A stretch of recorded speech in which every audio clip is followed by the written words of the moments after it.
This is the front page on the Pulse. My name's Rob Cameron. Very, very happy and proud to be bringing you this morning's version of this show. We try and cover off on a lot of interesting stuff. And I had an experience recently myself in a workplace that was a little foreign to me, and that was I just did a couple of weeks working in a factory environment locally in Geelong and saw how the modern businesses' emphasis on safety is to the point of, for someone like me, I thought, this is ridiculous and over the top. But it's a necessary new thing to protect workers. They were very big on have a safe day, make sure you go home healthy, and it reminded me of the importance of this when we have so many workplace accidents and sadly so many deaths. Anton Guinea joined us a few weeks before Christmas to talk about this exact subject. We're going to extend it a bit today. Anton, good morning to you and welcome back. G'day, Robert, and thanks for having me, mate. Welcome to all you Geelong listeners. It was you and I had the best conversation last time, and you said the word proud, and I'm really proud to be back, and I love working with you and talking to you. Yeah, it's good. It's good fun, and I've become a little more enlightened myself. But something popped up recently, which I'm keen to discuss with you today. And we've had a situation where a lot of businesses, small business industry type jobs, where there is an element of danger for workers, have probably been wound down over the pandemic, and now they're winding back up again. And with that becomes new staff learning new issues in an environment that they're not used to, and maybe the need to get things done quickly and get back on track. Shortcuts may be taken, and it seems that some people are being put in dangerous situations. Robert, great. And I love what you said. You've seen a factory environment now, and you've had this experience where in that environment, all of a sudden, safety is important. And where that comes from, Robert, is safety leadership. So we've got leaders now who have got this dichotomy, which is a challenge between, or a paradox between, hey, I've got staff coming back to work, and some of them might have had staff back for a while. And it might even just be coming back, after January, after Christmas, not so much after the pandemic, coming back to work and trying to, what we call, refocus in safety. So now we've got a leader who's got to refocus their team and get them thinking safely again. And the challenge there is, yes, some of them are going to be new, some of them haven't done this work before, and so there's an element of training. So leaders have got to make sure that their teams have not only been trained, but have got the right, let's say, verification of competency. So you might have been trained on a forklift somewhere else. Do you know how to drive the forklift at this factory? That's the level of detail that safety leaders have got to go to now to really, really understand that their workers are comfortable to go and do that, in inverted commas, 5-minute job, which Aussies are great for rushing because you've only got to talk to Aussie workers and it's like, hey, she'll be right, mate, or, no, it's all good, I'll just get this done, right? And everyone wants to do the right thing, Robert. That's the sad part about it. Yeah, it might come down to something just as simple, Anton, and I was experiencing this for the first time, was that some places might have a situation where forklifts or vehicles have right-of-way, and others might have a situation where pedestrians have right-of-way. Just a simple change like that someone may not be aware of could have quite serious ramifications. Oh, and you'd be amazed, Robert. 99% of workplace incidents and injuries and accidents, when you do the investigation, the first question that an investigator will ask, and I've done this, I've had this experience, is what changed? What changed in the workforce? What changed in the team? It might be a different staff member that changed, Robert. So all of a sudden we brought someone into the team that doesn't understand how we work here. They don't understand what our safety culture is. And the leader hasn't taken time to say to that particular person, hey, here, not like other places, forklifts have got right away. And so don't walk out in front of them because they are probably not going to see you because they don't expect to see you because for the last 20 years they've had right away. Yeah, there was an interesting thing that popped up, and I thought it was a great. At the start, I thought it was a silly overreaction, but then I understood the longer I was there the importance of it. It was a thing that they called a Take 5 safety measure, and what that was, and you probably know about it. But you go to your work environment, you've been working there for 2 hours, you go and have a smoker, and when you come back, just stop and have a look around. What's changed? You just triggered my mind when you said what's changed. What's changed in our working environment from before? Is the wind blowing and now there's more dust? Are we now in the sun and need to take actions? Is there a machine going now? We've got a hearing issue. Is there someone else new working in the area? All these issues around need to stop and take them all into account before we recommence work. And take 5, Robert, seriously, the intent of it is to do exactly that. It's to just get you to stop and have a think about what you're doing and what has changed and specifically what's changed. And you use some great examples there. And then here's the power in the Take 5 is that if you can, as a leader, as a safety leader, if you can get your team to see the value in the Take 5 and get to the point where they'll actually write something down, so what has changed, and answer those questions. So over time, what we find in safety is that the Take 5s people can become a bit complacent with them and say, it's just a Take 5, without really understanding the intent. It's 5 minutes out of your day that you're going to get paid for anyway, and if you take that few minutes to stop and have a look around and see what's out there and ask yourself a question like, how can I get hurt?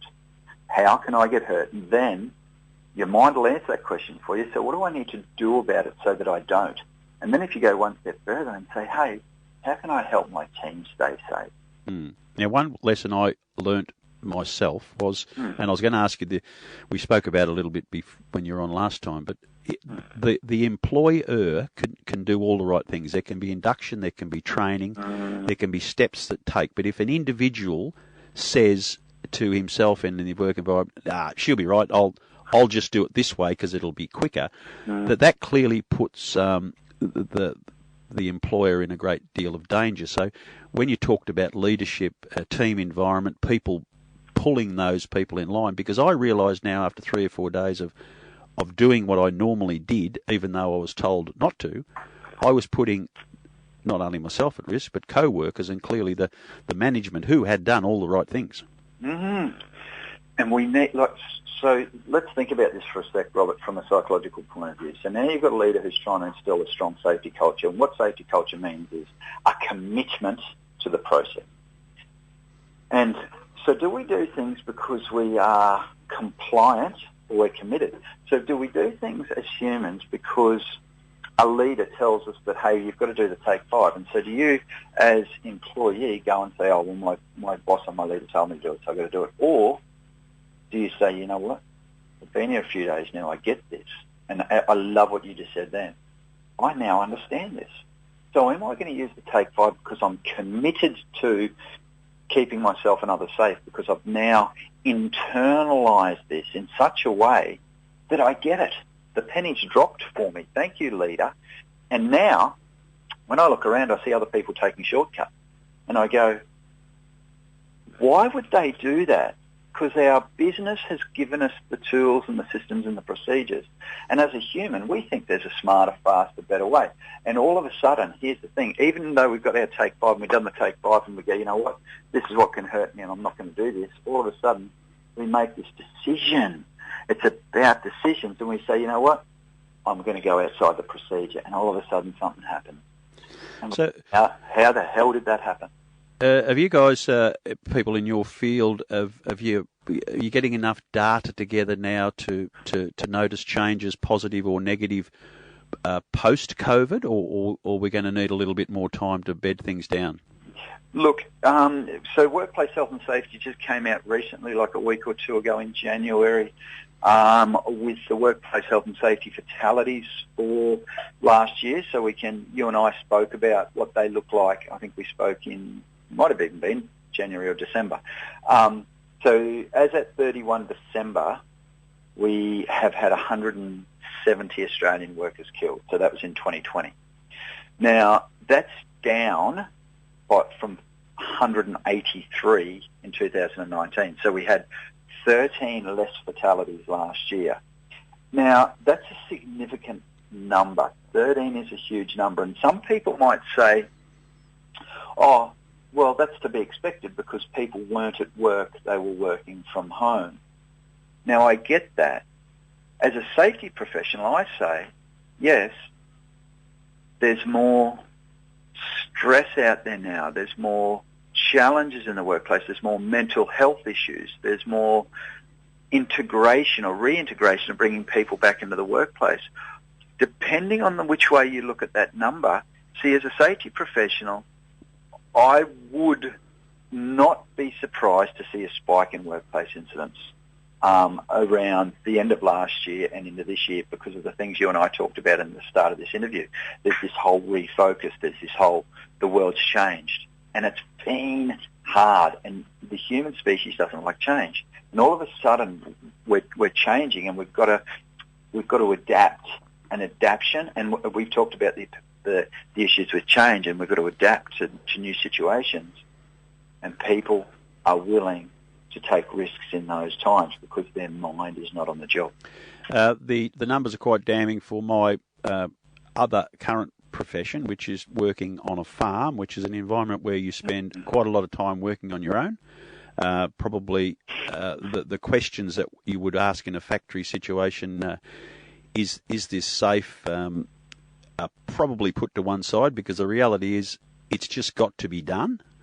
And you're on your own, so there's no one to do a check-off list with. There's no one looking over your shoulders saying, hey, you better not do that. It's a little bit dangerous. So I guess those figures that you mentioned are still very tilted towards the agricultural industry being the biggest source of workplace injury and, sadly, death.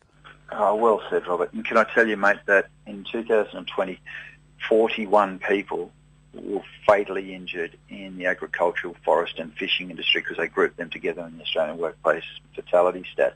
The only industry that was a higher killer of Australian workers last year was transport, and that, you know, that's vehicles and vehicle interactions and truck drivers, for example, and warehousing. So the forklift example that you and I talked about before. Yeah. Driving forklift, driving machinery is a dangerous business, closely followed by the work you do agriculturally now.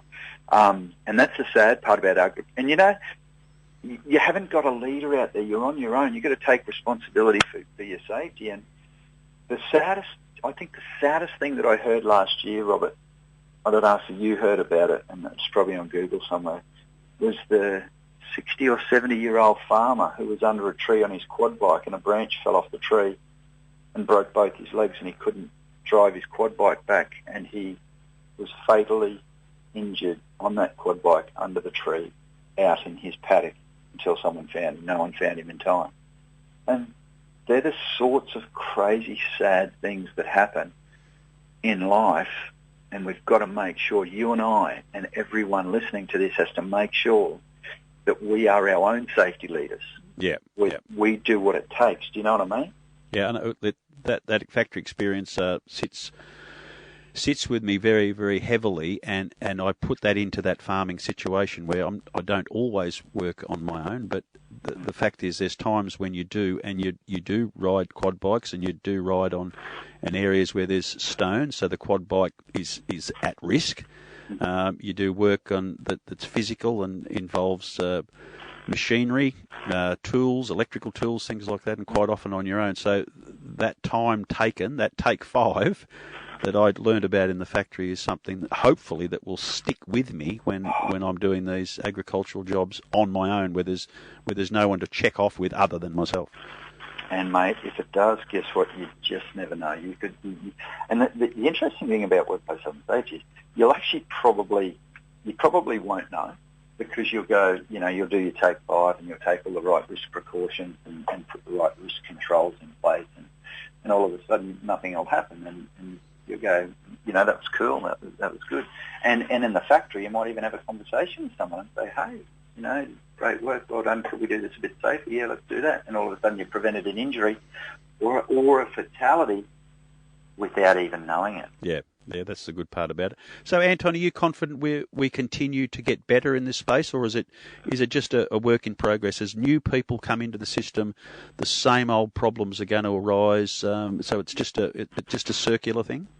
Mate, I'm hopeful. So last week I did my 9th year straight of doing a safety talk to the apprentices at a big industry up here in Gladstone, and 20 apprentices they put through each year. And so for the last 9 years I've gone and talked to those apprentices who range in age from 17, most of them are 17, 18-year-olds straight out of school, to some adult type trainees and apprentices in their 20s.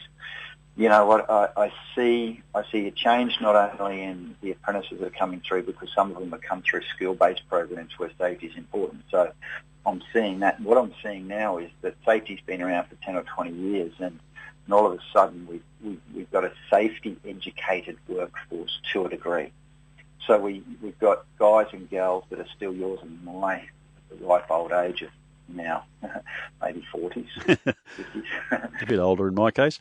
That's right. And so, you know, those old guys and gals that worked before safety that still struggle with this whole, what, you want me to do a take 5? Turn it up. Yep. Yeah, well, I went through it. I'm a living, breathing example of ignorance because of previous habits, and it's about changing that. And you get back to that very first sentence you did in the interview. You mentioned the word leadership, and it's just got to come from there, hasn't it?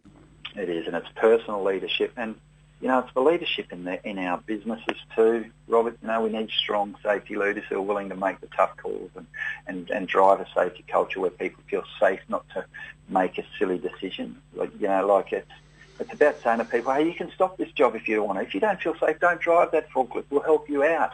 Instead of rushing people to say, hey, this is a 5-minute job, go and get it done. Yeah, go and get the forklift, but I haven't got a licence. Doesn't matter, go and do it. That sort of thing is still prevalent, I'm sure, but hopefully we're cutting back on it. Let's work hard on eradicating making people do things they don't feel safe doing. That's probably number one, I feel, Robert. But if, you know, imagine if we took that out of every workplace in Australia and waved a magic wand. I reckon that'd be a good start. Good way to finish, mate. We'll get you back in a few weeks again to have another chat. Really appreciate your time, and thank you for your kind words. It is a good way to have a chat, and hopefully people get some positive benefit out of it. I love to speak again, mate. Thanks for having me, and love your listener base, and I'm sure they're getting heaps of value. So thanks again, Champion. Thanks, Anton. All the very best to you. Anton Guinea, who works in the space of workplace safety and some really important stuff. We sometimes don't give it the attention it deserves, but it is a positive change for the future.